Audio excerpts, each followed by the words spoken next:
Just a quick update before we get into the video. I just want to bring into light that I had no idea my last review would blow up the way it did.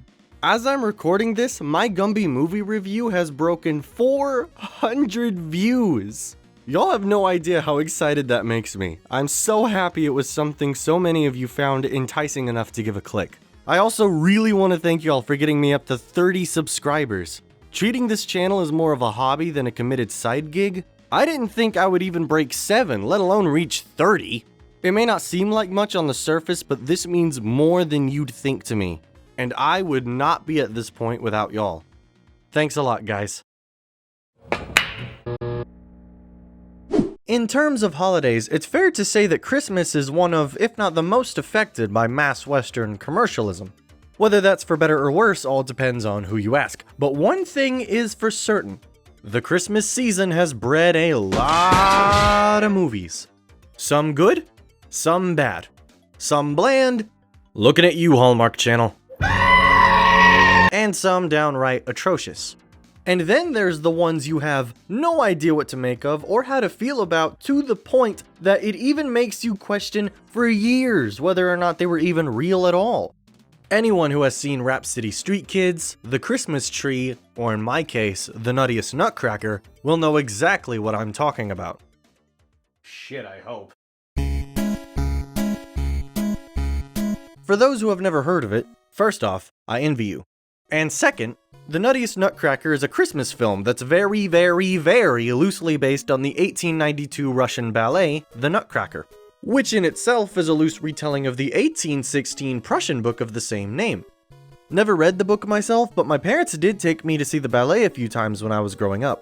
I remember liking it. I loved the music. Never could follow the story though. Then again, I was 10 the last time I saw it. The Nuttiest Nutcracker was directed by a Mr. Harold Harris and written by a Miss Sydney McKay and a Miss Diane S. Canazzi. Wow, I hope that's not her maiden name. With only 84 grand to work with, it was direct to video and aired on CBS primetime once. Which is interesting to say the least because it has an almost all-star voice cast, but more on that later. Those who have stuck with the channel for a while may not be surprised to know that I, in fact, grew up with this weird-ass movie. And I do not remember much of it outside of its sheer existence. In fact, I would have almost completely forgotten about it, were it not for my memory of it suddenly erupting out of my subconscious like Mount St. Helens a couple years back.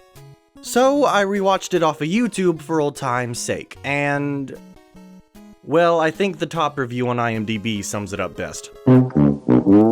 And since 'tis the season, I figured I'd take a look at it with y'all today. I'll review something good in the future, I promise. That being said, let's crack this nut wide open and see where it all went wrong. Starting with the plot. We start off with the Sugar Plum Fairy, voiced by Phyllis Diller, letting the audience know that this movie has a, and I quote, nutty little twist. Bearing in mind, of course, that the target audience of young babs most likely wouldn't have seen the original in the first place. We then see a girl named Marie, voiced by Debbie Derryberry, moping over her parents not being home for Christmas Eve, when her uncle Drosselmeyer, voiced by Jim Cummings, comes in to explain that Marie's parents are just running late due to the weather. That ain't cutting it for Marie, however. She takes no excuses, and she officially detests Christmas over her parents' insolence. Now, I already know what you're thinking. Billy, when's that twist we were promised gonna show up? Well, be careful what you wish for, because here it is. Move over, would you? My foot's stuck. Give a girl some elbow room, will you? Oh boy, we are in the shitter now. Ladies and gentlemen, I present to you the nutty little twist in the form of this cast of just colorful characters. We got Stash, the reporter and possible wife-beater nut. Colonel, the Confederate Army veteran nut. Mac, the token ethnic nut. Gramps Yacoom, the left testicle. Little P, the impotent. And Sparkle, the woman. I'm not kidding about that last one. That isn't me doing some edgy sexist humor. She deadass has no personality outside of being a sassy woman nut. A terrible loss for women everywhere. You were marvelous. You go, girl. I think I'm going to faint. Anyway, they all wake up to the noise of Marie detesting Christmas, and Little P tries to rally the others to try to help her see the light. Whether that means they'll show her the true power of Christmas or send her to God is up to interpretation. But before he can convince anyone, he slips and falls onto some jello that bounces him so hard he gets stuck in the ceiling. And honestly, I wish he stayed there for the rest of the film. We cut back to Drosselmeyer handing out presents to Marie and her brother. A cannon for him and a little Nutcracker toy for her. The Nut Squad see the Nutcracker and start flipping their shit as if they had just witnessed the second coming. And as it would turn out, they kinda did. They then explain how Marie's toy is not just any Nutcracker, but their Nutcracker prince. See? At one point, this Nutcracker prince was in love with a Princess Perlipad? I think that's what Stash says. The Nutcracker Prince was in love with Princess Perlipad. But some mouse queen was jealous of their unity and bit the princess so hard it turned her into, as the movie puts it, the ugliest thing that ever walked. And the only way to break the spell was to... You know what? I think Doug Dimmadome over here explains it best. By breaking the hardest nut on the planet. Many tried and many failed, except the Nutcracker Prince, who broke both the nut and the spell. And the princess was once again... Do not rewind the video, you did not mishear that. In order to break the spell, the prince had to bust the fattest nut in all the planet. God, that aged so well. However, that nut wore him out so bad that the Mouse Queen was able to cast one last spell on the prince, turning him into the very wooden Nutcracker in Marie's possession. And the only force that can change him back? What's powerful enough? Love. I do not like how Gramps looked at Little P when he said that. We then cut to a Mouse King Reginald, voiced by Jim Belushi, spying on the Nut Shack and plotting to enslave them all for his... cheese mine. I don't know. Miss Exposition then flies in to explain that Reginald is actually the son of the Mouse Queen that turned the prince to wood. It's then explained that Reginald's army abducts produce people from all over the universe to enslave and then later eat. A little fucked up for a baby film, I'd say. What's more confusing than Reginald's motives is why the filmmakers decided to have him explain himself through song. For the uninitiated, the original Nutcracker story and all 41 musical pieces in the ballet are considered public domain, meaning that once a creative work becomes 120 years old, any and all copyright and intellectual property rights become null and void. Only a few more years. Rat. This movie, however, makes minimal use of, again, 41 pieces of free quality music in favor of original numbers. Not to say the songs are bad. In fact, this one's kind of catchy.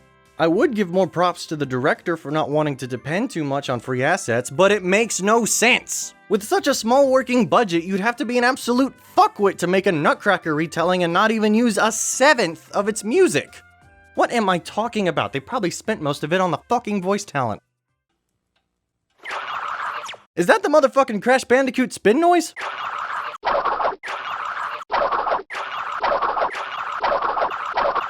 So after that Waste of money. Reginald sends his soldiers to abduct the Nut Shack, but suddenly Nutcracker soldiers, I guess, come out of under the Christmas tree to intercept them. The mice and men duke it out for a while when the Nutcrackers retreat to lure the mice into an ambush. We then learn that the nuts aren't the only living produce in this movie. But it's not even a bunch of other nuts though, just a random assortment of fruits and vegetables. They can't even commit to their own shitty pun. And believe me, this movie's chock full of them. The girl is a human, and you are plain nuts. Poor little P. And just when he was starting to come out of his shell. Hey, you know they're nuts. Where do you meet this squash? He's Really? Marie then wakes up to all the commotion and is extremely convinced she's still asleep. I mean, if I saw a bunch of mice chasing a nut, I would too. And despite the produce's best efforts, they're still getting their asses handed to them. They'd probably stand a better chance if those Nutcrackers didn't completely pussy out. Speaking of which, it's then we see the Nutcracker Prince rise from his slumber to kick ass and crack nuts, and guess who for his voice actor? What's wrong, Reginald? Cat got your tongue? That's right, that pretty boy Prince is played by none other than Cam Clark.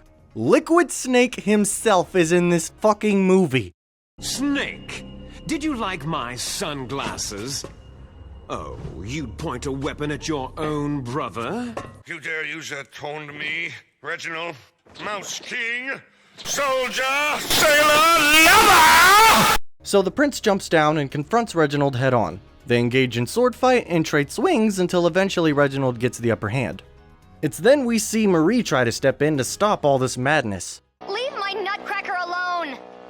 I can't believe I'm talking to a rodent. You know, I'm not too sure that was in the script. That might have just been Debbie commenting on how ridiculous this scene is without knowing her mic was still hot and they just used it.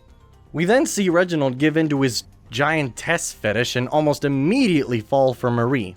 She launches him off her foot and runs up the ladder? Way to corner yourself. Marie grabs the star from the top of the tree and threatens to chuck it straight at Reginald. Little did we know that's exactly what he wants, because the star is the key to ruling the entire Christmas kingdom. Somehow. So she launches him again, this time knocking him out cold. I'm falling for you in a big way! For a brick, he flew pretty good. The mice retreat, the produce rejoices, and suddenly Drosselmeyer returns to shrink Marie for fun, I guess? Listen, would you mind pinching that? I need to wake up now. Ouch! Hey, that hurt! Cut it out! Why did you ask him to pinch you if you were going to bitch?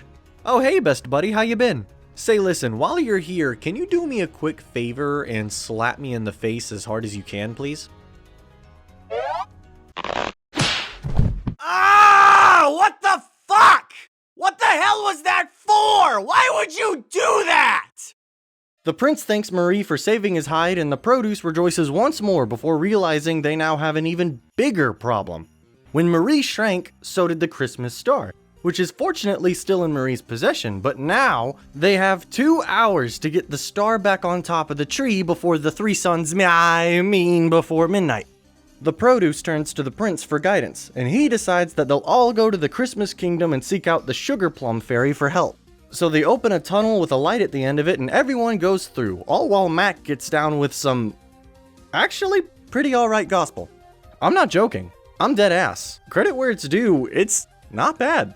Even as an agnostic, I can appreciate a bit of gospel.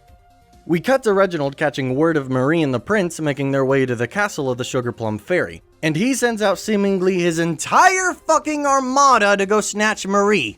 I mean, Jesus, he's sending out like 150 speed bikers to catch one person. I can understand the display of force, but that's just excessive.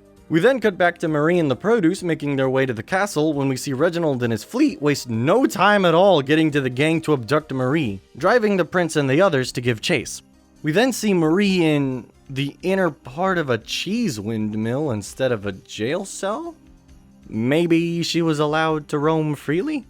She sits and has a weird-ass hallucination, complemented with another original musical number. This one's more somber and preachy than the others, and is sang by some ominous overwatching force. I will hold you and help you stand.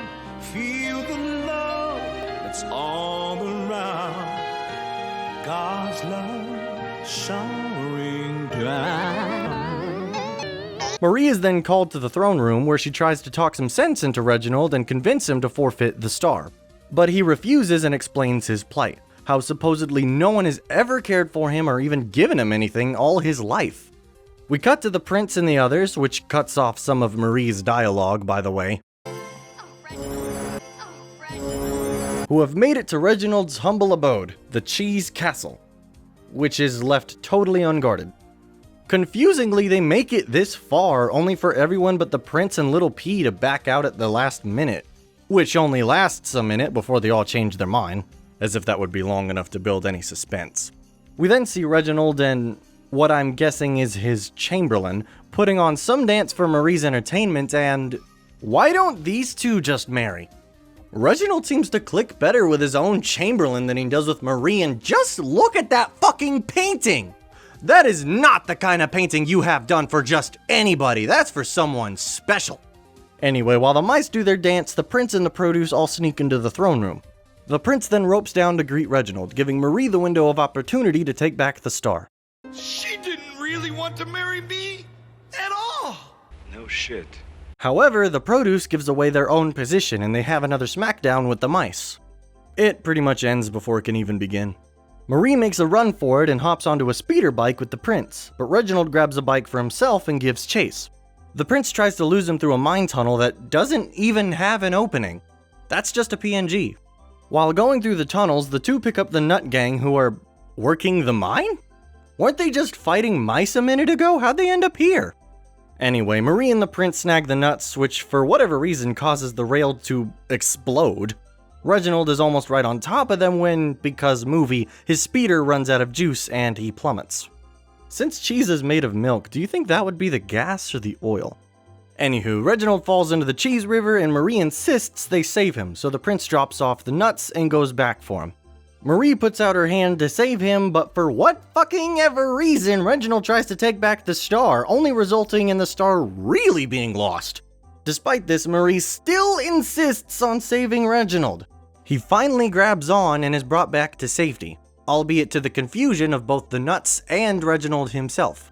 Marie explains that giving to others is what Christmas is all about. I suppose in this case she's giving him a second chance at his own life. However, the star is still lost, so Christmas is still fucked. Except, psych! Reginald pulls it out of his hat and gives it to Marie. And with 20 minutes left on the clock, the gang finally reach the Sugar Plum Fairy and ask for her help getting the star on top of the tree. Only for her to tell them that they had the answer the whole time in the form of the star itself.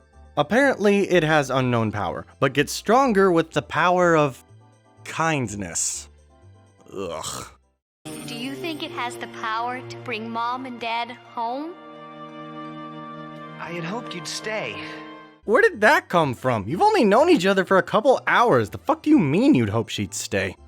Anyhow, the clock strikes midnight and the Sugar Plum Fairy essentially tells Marie to make a wish on the star and chuck it. And that's exactly what she does. Thank you, Mommy! Don't forget to ride! Damn it, movie! You did it! You got me! We see a woman standing over Marie who turns out to be her mother.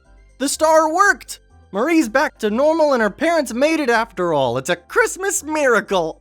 Marie explains what happened Dorothy style, but when she looks over to the cabinet, her Nutcracker is mysteriously gone. Drosselmeyer then comes in and wishes a merry one to the room. He then tells Marie he wants her to meet someone, and lo and behold, it's Nut Boy! Yay! The nuts hang a good old mistletoe under the two, and Marie finally finds out off screen why they call him the Nuttiest Nutcracker. Oh, jingle bells. I do love a happy ending.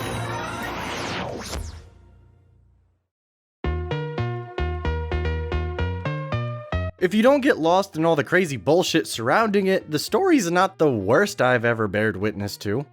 Then again, my frame of reference for poor storytelling are the other bad Christmas movies, so that's not much of a compliment. As said before, it's just the Nutcracker with some added zany twist of talking nuts, fruits, and vegetables. Suitable for its target audience, but it ain't profound.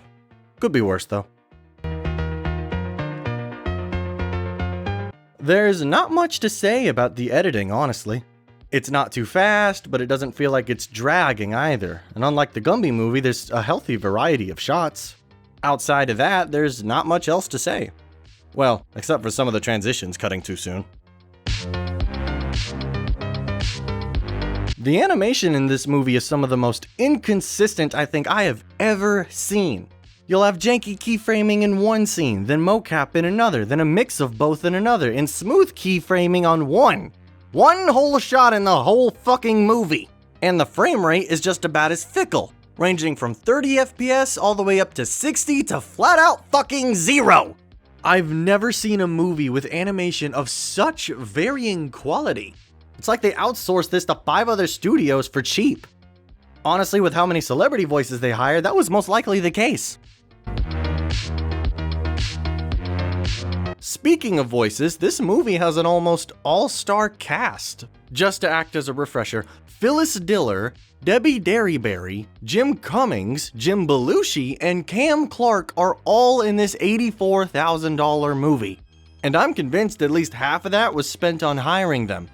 As for their performances, well, oddly enough, it feels like most of them brought their A game to this movie.